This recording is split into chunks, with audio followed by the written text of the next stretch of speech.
वो अब सब कुछ सलमान साहब कह देंगे। बात ये है, खुदा के वास्ते या तो मुल्क आप चला सकते हैं। ठीक है, यानी आप कह रहे हैं कि जुम्मे तक की तारीख देकर एक मौका दे दिया, मौका दिया यार, करो नहीं तो हम कर देंगे। अगर करना होता तो फौरी तौर पर कर सकते थे, लेकिन उन्होंने मौका दिया। लेकिन चौधरी साहब अचानक कैसे बदले हैं? ये बयान क्या जाहिर कर रहा है? पिंडी यात्रा का नतीजा तो नहीं है? इस प्रोग्राम में जब इमरान खान साहब खिताब कर रहे थे तो किसी ने कहा था कि आज ही टूटेंगी, याद है आपको? मैंने फिर कहा था कि फिर एक ऐलान होगा, और मैं मुसलसल 4-5 बातें यहाँ कहता रहा। मैं दोहरा देता हूँ कि सदर साहब किसी मुफाहमती अमल पे कारबंद हैं। जी जी। सियासी लोग असम्बलियाँ नहीं तोड़ते। 99% अरकान असम्बलियाँ तोड़ने के ख़िलाफ़ हैं। और मोशन कशी कौन कर रहा है, ये आज सारा कुछ चौधरी परवेज़ इलाही साहब ने वही बातें की हैं।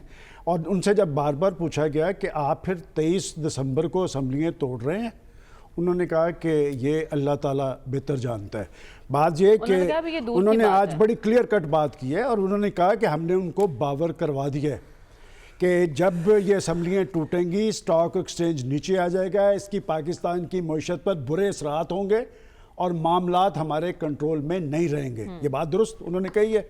देखें, बात ये कि वो तो यही कर सकते हैं ना कि हम नेको बद हजूर को समझाए जाते हैं। साथ उन्होंने कहा कि 99% अरकान असम्बली तोड़ने के ख़िलाफ़ हैं। और मैंने भी कल आपको ये कहा था कि पंजाब के चीफ मिनिस्टर के बाद सबसे ज़िम्मेदार शख्स ने कहा कि हम कुछ भी कहने की पोजीशन में नहीं, इसलिए कि मशावरती अमल नहीं है। अब बात है कि उन्होंने किसको कहा एहसान फरामोश, समझ गए ना? कि उन्होंने कहा कि हम जनरल बाजवा के साथ हैं, जनरल बाजवा हमारे मोशन है। भाई वो इमरान खान साहब के भी मोशन थे। इस मुल्क के अंदर जनरल बाजवा के हक में बाकायदा कैंपेन किसने लॉन्च की थी कि हमारी हुकूमत बनाई, चलाई, खारजा पॉलिसी में हमारे साथ खड़े रहे, कराची में हमारे कंधे के साथ कंधा मिलाया, कोरोना में हमारा साथ दिया, और पाकिस्तान की सियासी तारीख में जनरल मुशर्रफ, जनरल ज़ियाउल हक, सबसे ज़्यादा जमहूरियत से कमिटमेंट जो है वो जनरल बाजवा ने की। तो फिर जनरल बाजवा पाकिस्तान के सिपा सालार थे। फिर उनको मीर जाफर, मीर सादक, न्यूट्रल, जानवर किसने करार दिया?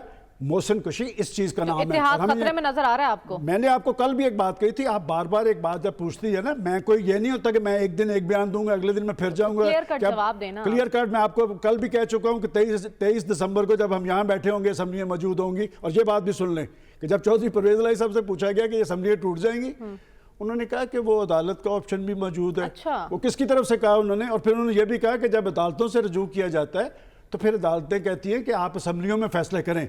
देखें, एक शख्स अपनी जाती अना की खातर अपनी हुकूमतें और असम्बलियाँ तोड़ना चाहता है, ये इनके लिए, इनकी पार्टी के लिए लम्हे फिक्री है।